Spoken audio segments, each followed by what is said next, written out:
Well, better get good. Welcome to WatchMojo.com, and today we're counting down our picks for the top 10 multiplayer games that are hard to get into.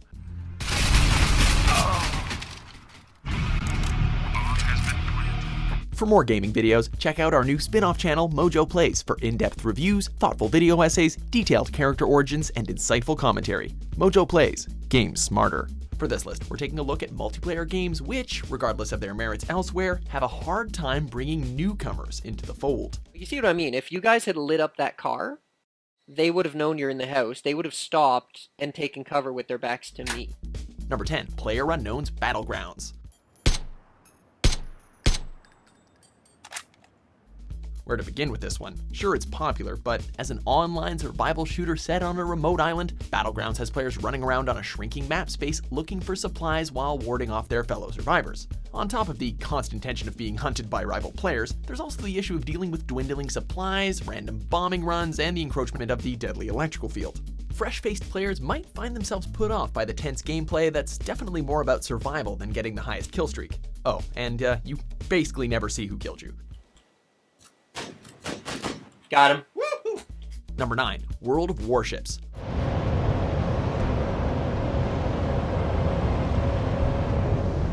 Released in September of 2015, this naval combat game has proven quite the intriguing title. World of Warships asks players to learn the ins and outs of every ship they choose to commander, so as to better destroy other vessels, obviously. It can be a lot of fun to explore the various fleets on offer and engage in heated battles, but for those new to the experience, it's also a deeply methodical and complex game to master. Each and every ship has strengths and shortcomings that need to be understood in order to succeed, and controlling that ship is no small feat either.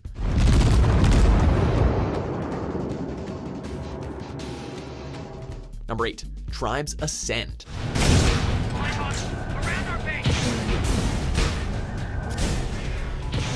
There's a lot to unpack with this game, to put it lightly. Tribes Ascend was created as a free-to-play revival of the acclaimed Tribes multiplayer shooter series, with a greater emphasis on base management and city-based maps. It still retained the series' patented frenetic gunplay, and was home to many veterans of the previous game, meaning that untested players were in for an uphill battle from day one. Additionally, after the Out of the Blue patch in 2015, changes were made to the game's balancing that remain divisive to this day and may contribute to a harsh introduction.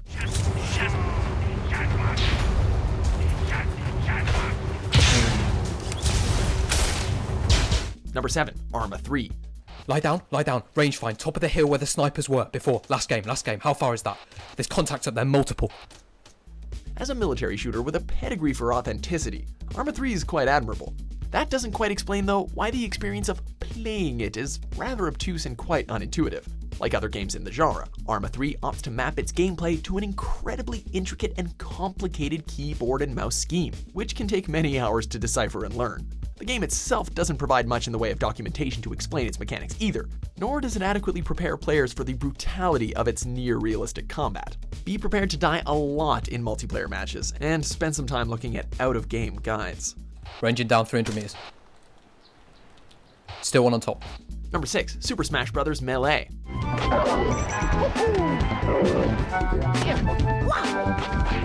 The second entry in the Smash Bros. Series, Melee was an enhancement on its predecessor in virtually every way. It featured a greater number of Nintendo's most iconic characters, it delivered more stages and items to play with, and it was overall a deeper, more nuanced fighting game. Also, it was for the GameCube, so it can actually run. However, all of these new things made the game quite challenging in the realm of multiplayer, since each character's moves were uniquely tailored to specific circumstances, which only becomes clear after hours of practice. It's all the more difficult in the esports scene, where the players that endure are those who exploit their chosen combatant at any given stage to the fullest extent. So a smash DI, guys, allows you to immediately avoid. Oof, good up smash. Number 5, StarCraft II.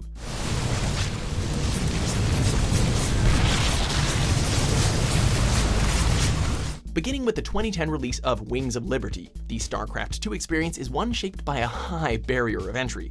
The game and its expansions managed to effortlessly build on the fundamentals of the original StarCraft, adding new units and abilities to the formula while still remaining true to the core design. Alas, it also matches the 1998 classic in terms of difficulty in engaging with online players. the years it takes to master each race's strategies and elevate one's actions per minute to competitive levels has created a multiplayer scene where only the best and most adaptable can succeed.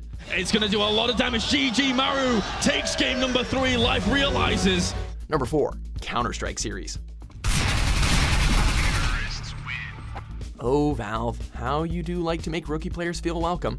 From the original Half-Life mod to the high-definition installment Global Offensive, this tense tactical shooter series isn't exactly lacking for ways to push you to the limit.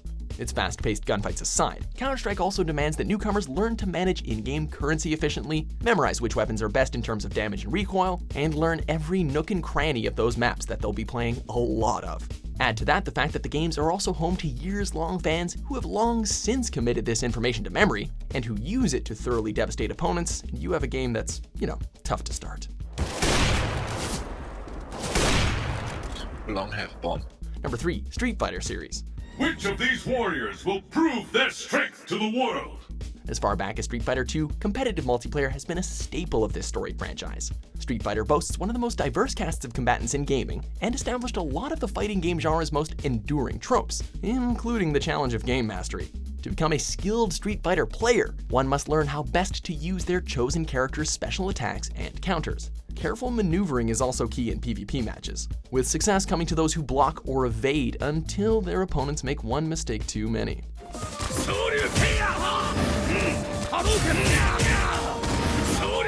Number 2. Dota 2. Oh, look at me go! Possible. Death to all betrayal. Not unlike the comparably popular League of Legends, Valve's take on the MOBA genre is less than friendly to newcomers. Dota 2 is very much a role-oriented game, built as it is around the concept of different lanes needing to be guarded from attack. Any player looking to survive a game, never mind win one, has to be able to communicate and coordinate with teammates coherently, regularly, and to know what these roles are. This means finding a team with which you're compatible, or risk matches going completely off the rails and being harshly criticized by the player base. It's understandable how hard a sell this is for many gamers, given how alienating the entire experience can be.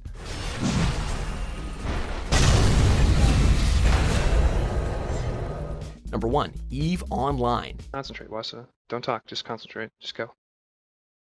I will need links as well, so I Links are up. No, yeah, but Developed by CCP Games, this spacefaring MMORPG is at once breathtaking to behold and terrifying to jump into. Getting a handle on EVE Online requires a given player to very quickly learn the intricacies of its manufacturing, trade, space exploration, and assorted business management elements. Complicating things further are the multitudes of players driven to sow chaos and take from inexperienced or vulnerable players. To truly find success in this game is to balance fighting for one's virtual life and spending hundreds of hours poring over the various mechanics. And even then, there's no guarantee of survival, let alone fun. Yeah, how Do we jump in are our signers doing? Yes, guys, jump into VTech S and warp to Vorgan Dare Toward 10. Do you agree with our picks? Check out these other great clips from WatchMojo and subscribe for new videos every day.